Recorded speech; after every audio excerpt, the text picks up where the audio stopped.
Hey guys, what's up? This is another match that I had, I think, 2 days ago between a newer player and myself, and my opponent plays Nords and I play Nords. So we decided to have a little Nord fun, and this is a mostly melee oriented game.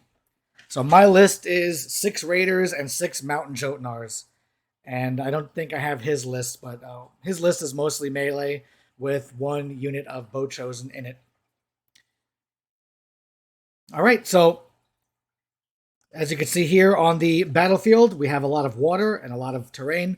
So this is the kind of terrain where you set it up with a newer player or a quote unquote friendlier player. I don't like using that term, but that's how most people understand that term to mean. So I wanted the terrain to look like it was more natural, more like you're in the world. But it created a problem since both our armies are largely melee armies. Having all this water hindering all over the place actually made the game unplayable. So after about a round or two, we just kind of ditched the river rules. They're just gone. So if you see the rivers underneath regiments and the regiments are clashing normally, that's because it was just too oppressive.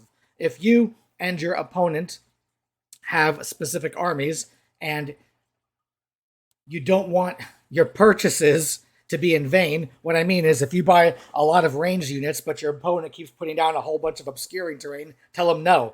I'm not interested in playing this game because you're playing the game that you want to play, not the one that I want to play.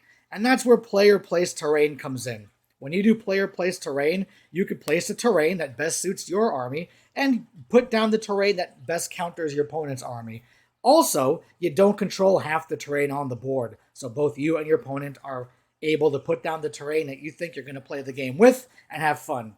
So this was a game where we had all melee stuff. This terrain was oppressive towards melee, so know what we did? We just got rid of all the terrain rules that messed with melee.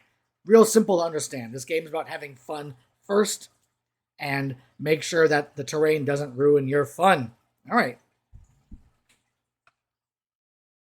The 2 buildings are obstructing but not impassable, right here. And the 2 forests are obscuring. The 2 hills are size 2. And this pond is actually water. Okay, it's water and hindering, I believe. But remember, the rivers are nothing. This is the objective scenario with the 3 zones in the center and the 6 markers holding the 3 zones to be uncapturable or unseizable.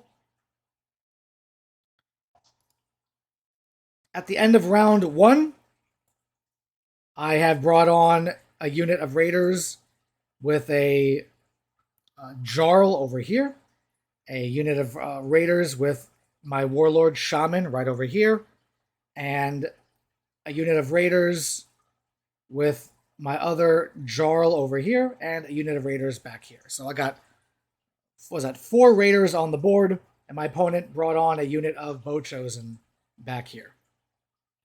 My opponent, like I said, is a little new, and I would have liked him to have moved the Bow Chosen more forward to threaten me with shooting, which is why I'm hiding my regiments behind the obstructing.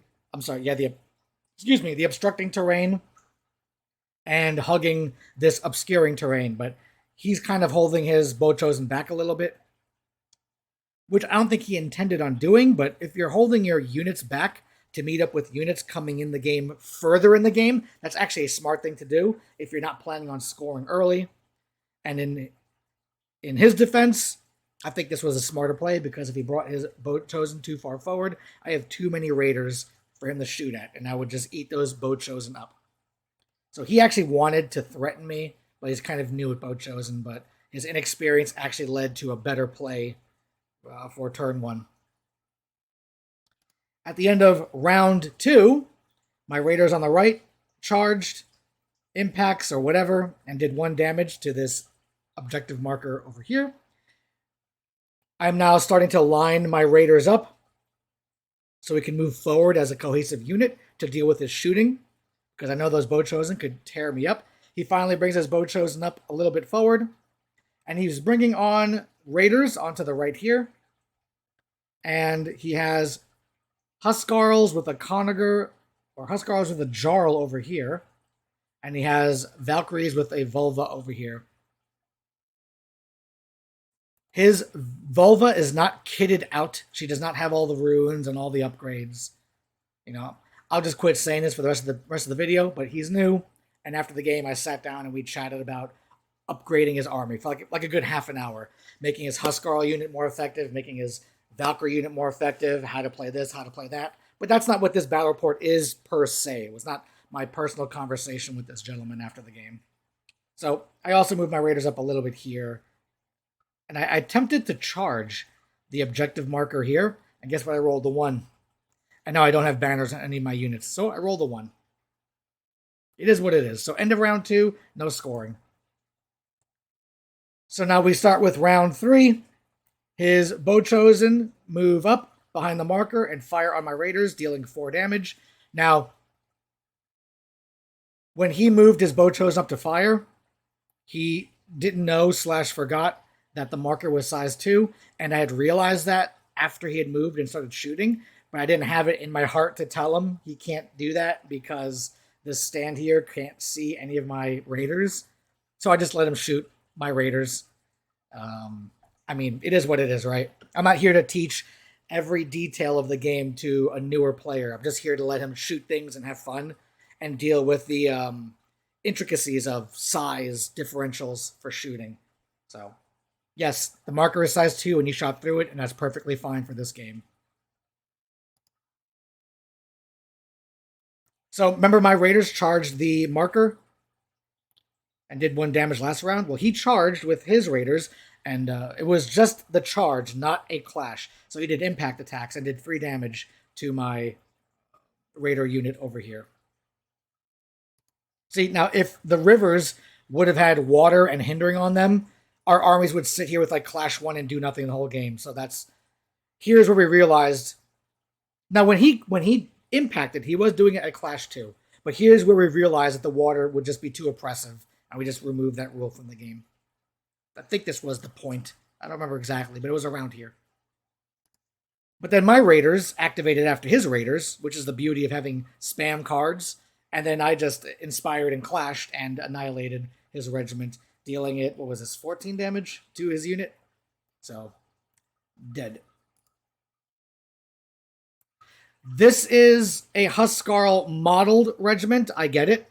But I don't own enough raiders to make this army. I'm trying to get 2 more raider regiments. So if any of you out there have raider regiments and want to give them for me for free, yes, for free, folks. Let me know. Okay, I'll gladly take them. But anyway, these are raiders, and his Bowchosen are, well, they're Bowchosen. And who charged who here? Let me see. I gotta look at this real quick. I think... Oh, I charged him. Hold on. I don't even know who charged who over here because I didn't put the red dice down, which is supposed to remind me of who charged who. And I don't even know what happened in this fight. So, he has a card and I don't have a card. So he moved his bow. Oh, that's what it was. Yeah. He moved his Bowchosen up to shoot at my raiders here. That's what it was. Yes. And then I make this long charge into his Bowchosen, and my Bowchosen don't do any damage. My raiders don't do any damage to his Bowchosen with the impacts. I think, because I don't see any red dice on his side. But moving on. He takes his Huskarls with his Jarl and does some impact attacks and does 1 damage to this marker over here. And now I charge with my raiders, and I do 0 damage to this objective marker over here. So you see we're having a little bit of a traffic jam in the center of the board, right? This raider unit, remember guys, last round when it needed a 2+ to charge and failed, now it needed a 3+ to charge, and guess what I rolled? Another 1. So this raider unit has moved a maximum of 2 inches over 2 rounds. That's crazy. But you know what? That's the game, right? It is what it is. And this is how the game looks like at the end of round 3. He brought on his Mountain Jotnar here on the right to threaten my flank. And I brought on my Mountain Jotnars here. Now, my Mountain Jotnars have the supremacy from the Shaman. So they move 21 inches from my board edge, not the reinforcement line, because this is round 3 and you can't do that. I saw that his Valkyries were locked up in combat and just thought, well, that's easy. I'm just going to bring my Mountain Giant here and then charge him next round and just, win the game. That's a little hyperbolic, but, this is not good for the Valkyries. Now, if his Valkyries were kitted out to be super defensive, which, just a little side note, my Mountain Jotnar does a certain amount of damage to his regiment, and if I don't bring this up now, I'll forget it for later. And it basically annihilates his unit, right? After the game, I kitted out his Volva with the rune of shielding, rune of this, rune of that, tactical 1, all the things you need for defense, and rolled the same attack and got the same dice and dealt 0 damage to the Valkyries, even with my cleave too. He would just re-roll his defense with his blessing, and then he would just auto pass 1 defense. He would have a higher resolve because of a Conager nearby. So I helped him out with making a defensive unit, and I couldn't damage the unit. The Mountain Jotnars were just bouncing off of it, like a Mountain Jotnar bouncing off Valkyries. And then here in the middle, I noticed that his Huskarls were trying to beat up on a marker, and so my other Mountain Jotnar runs up the center. That's the good thing about the Shaman supremacy and Mountain Jotnars now, is that you can do basically a counter attack in 1 round, which is so Nord, and I love it. Basically, my Mountain Jotnars were the last cards in my deck, the bottom, and I think I have way more cards than him, so I'm able to bring the Mountain Jotnars on without him being able to respond in any way possible, which is a great advantage to having a large command deck, right? That's what she said. And then when round 4 starts, I have 2 Mountain Jotnars in place to combat, to charge. So even if my opponent won supremacy and somehow, let's say these markers weren't here and were able to charge 1 Mountain Jotnar, I would pull a Mountain Jotnar card up, pick the one that wasn't charged, and just proceed to beat face wherever the other unengaged Mountain Jotnar is. So Mountain Jotnar plus Shaman is great. Thank you for that +1 march. Making Nords great again, as they say, right? He brings his Ugars up in the back. After bringing them here, he realizes it was a mistake because he's about to run into a traffic jam. So, no scoring as of yet because none of the objective markers were broken. Moving on. This is round 4 that we're going into. Okay, here's where we start having a big mess of things. What is shooting at what? I don't even know. That's what I get for not putting red dice on here. What am I missing here? His Bow Chosen went. Oh, that's what it was. I think his Bow Chosen went.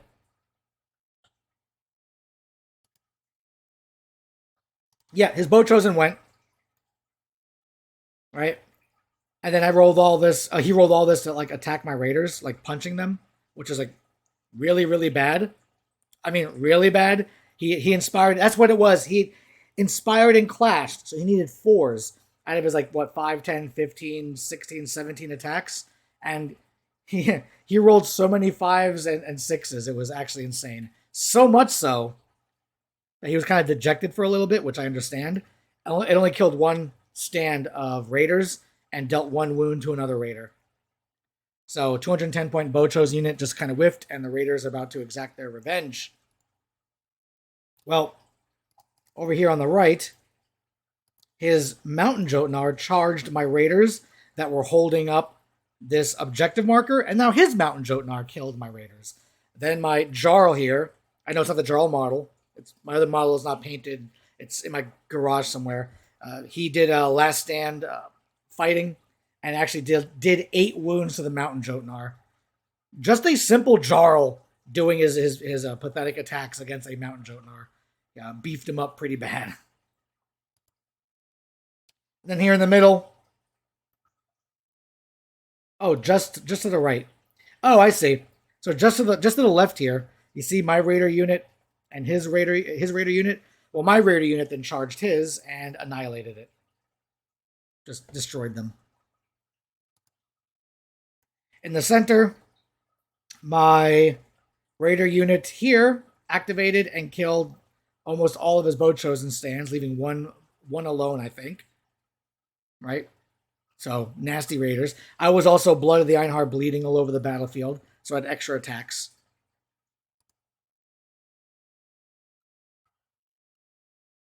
And then the Mountain Jotnar I had in the center of the battlefield. Remember earlier on? I decided to not charge the Huskarls on the objective marker. Why? Because the Huskarls on the objective marker are effectively worthless. They're going to spend like 18 turns trying to kill this thing. They can't charge past it. They can't move past it. They can't do anything. They're out of the game. So if I would have charged the Huskarls and killed a stand, then his Ogres would have charged my Mountain Jotnar in response. So instead, I charged his Ogres and killed all but one Ogre. Oh, in case you're wondering, the forest in our game was just obscuring. They're not hindering. So it doesn't affect impacts or anything. On the left, my Mountain Jotnar charged into his Valkyries and killed 2 stands and dealt 1 wound to the center stand. And this is the end of round 4. Okay? On the right side, I brought on 1 Mountain Giant from my reserves on the flank for reinforcements here. And I brought a second one in with the Supremacy ability from the Shaman to come out this way and then face towards the Mountain Jotnar. I wanted 2 Mountain Jotnars on 1, right? Gotta be redundant. I brought another Mountain Jotnar on the center, but he did not have the Vanguard move, so he just moved his 14 down the center. And then I brought another Mountain Jotnar from the side over here, right? From the side, with the Supremacy to give him the Vanguard. So then he moved over here to threaten the Huskarls. So we got oh, I also brought another Raider unit back here. That's a fresh new Raider unit. So now all my units are on the board, and I believe all his units are on the board too. So now we're going to start round 5. My Mountain Jotnar activated first. Since his was already like wounded, I just inspired and clashed and killed it. And then as I was playing the game, my arm hit this one and knocked the glued off his feet and kind of knocked him down. So that's why he's chilling. He's just relaxing. The Huskarls finally destroyed the